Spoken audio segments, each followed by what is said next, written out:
de le placer sous mandat de dépôt pour diffusion de fausses nouvelles procès ëllëg la ñu ko jàpp àllarba mbir moomu lan moo ci sa gis-gis ak peut-être lan nga ci yëg lu ñu yëgul loo ñu mën a yeggee. waaw c'est vrai que bon xam nga moom nit la rek. tu as vu micro seen liggéey mooy liggéey bu jafe-jafe. liggéey bu sensible la bu jafe la bëri ay risques. te xam nga avec les nouvelles technologies. bu njëkk ba sax. les émissions en différé mais xam nga léegi moom dañoo nekk ci monde boo xam ne. l'information est tellement rapide. des fois sax da ngay gis jékki-jékki rek ñu tàgg nit. l'instantanéité. fekk ne loolu parce que on y a une course vers l'information. ce qui fait que vraiment Adama nag man ñëppoon suma xarit la. li mu amee wax dëgg yàlla am na lu ñu ci dox am na def nangam man li ma demandé woon rek mooy daal au niveau du juge. au niveau du procureur ñu jéggal ko et à ses avocats ñu présenter des excuses am na totalement de grandeur la je l'avais fait avec d'autres personnes. man damay demander rek à ses avocats à tout le monde à demain xëy na mu ñuy suivre que mu présenter excuse mu jeex parce que àddina grandeur la nit mën na juum.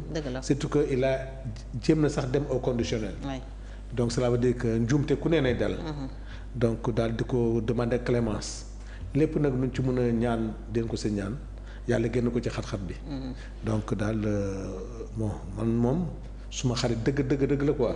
bien que nag bokk leen camp xalaat mais di ko ñaanal yàlla rek yàlla génn ko ci lii quand même.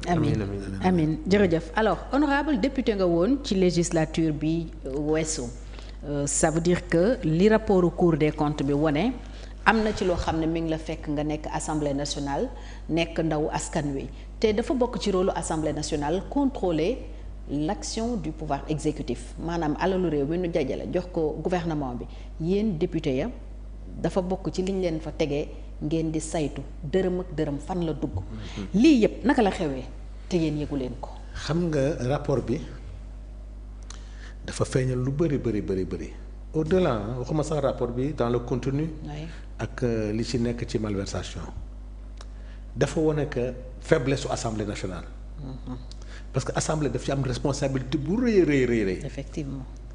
assemblée dañ ko dénk loo xam ne on l'a pas outillé parce que assemblée moom nañu jagleel le vote des lois. li ëpp solo et l'évaluation des politiques publiques. le contrôle de l'action gouvernementale. les questions d'actualité, les questions orales, les questions écrites, les commissions d'enquête. Si l'Assemblée était vraiment outillée, au-delà même d'être outillée, capacité, am na possibilité boo xam ne ñu bàyyi ko mu jouer son véritable rôle. parce que bàyyiwuñ ko mu non c'était interdit. Il était interdit à l'Assemblée nationale de jouer ce rôle-là. kan moo ko interdiroon loolu. le pouvoir xam nga danger bi moo doon. tey assemblée mooy def évaluation des politiques publiques dans une démocratie même tey je donne l'exemple tey di xew ni le PASTEF ñoo yor exécutif yor législatif. mais le législatif dafa war a contrôler l'exécutif. yaa ngi contrôler koo xam ne yéen a bokk. te Sénégal contrôle bi boo ko defee rek ñu ne gis nga de dafa may indi problème alors que réduction des comptes évaluation politique publique ba ci biir assemblée nationale bi. pour nga évaluer ay politique il faut nga am manuel député bu ñëw nga ne ko évaluation de amul benn manuel d'évaluation xamul fu commencer fu muy terminer. deuxièmement il n'a pas été capacité parce que la chance qu'on a à l'Assemblée c'est des budgets programmes. détournement mën na gën a wàññeeku. parce que quand tu votes un budget je vote le budget du ministère de la santé ci budget ministère de la santé xaalis bi yépp c'est logé à des programmes.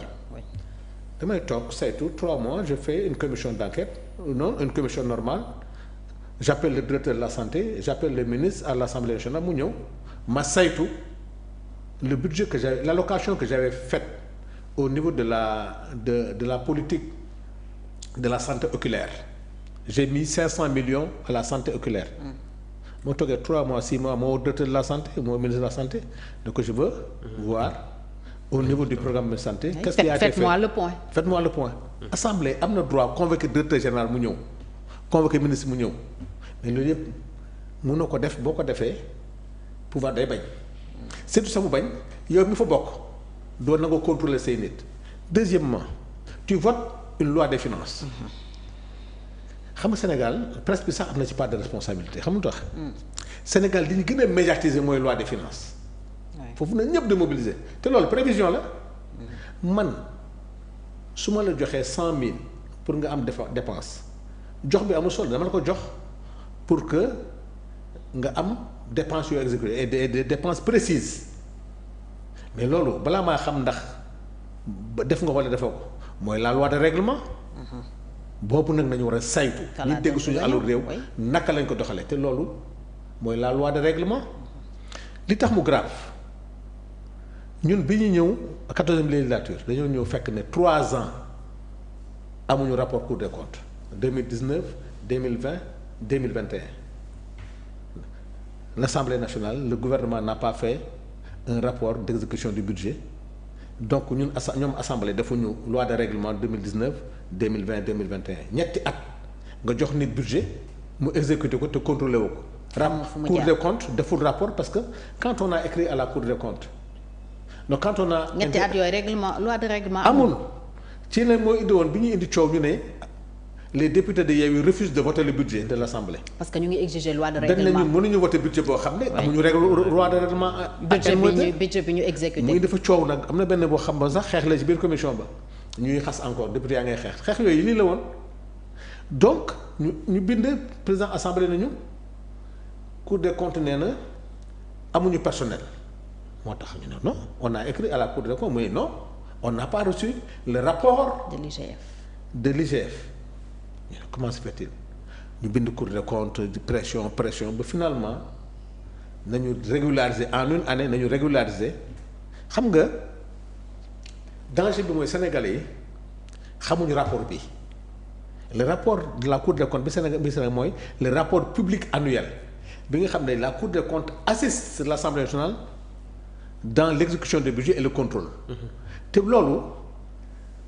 kii la c'est-à-dire dafay vérifier l'authenticité de waaw c'est-à-dire les lois de règlement day vérifier la loi des marchés day authentifier est-ce que la comptabilité publique a été faite mais bii nag c'est un audit bu concerne uniquement le ministère des finances moo tax boo déggoo ñu naan rapport amul aspect contradictoire ils sont trompés boo xoolee le payeur général a été interpellé ba mu confirmer que il y a 15 milliards qui sont rentrés sur son compte mais bii nag rapport audit la mais l'Assemblée nationale heureusement que tu as vu le président de l'Assemblée maintenant a mis benn commission boo xam ne des marchés benn commission buy élaborer manuel bi moo tax pouvoir exécutif même bu amee Assemblée nationale na bàyyi Assemblée jouer rôle am dem nañu ba ci biir Assemblée nationale chaque 3 mois il y a une commission qu'on appelle la commission de contrôle et de comptabilité tous les 3 mois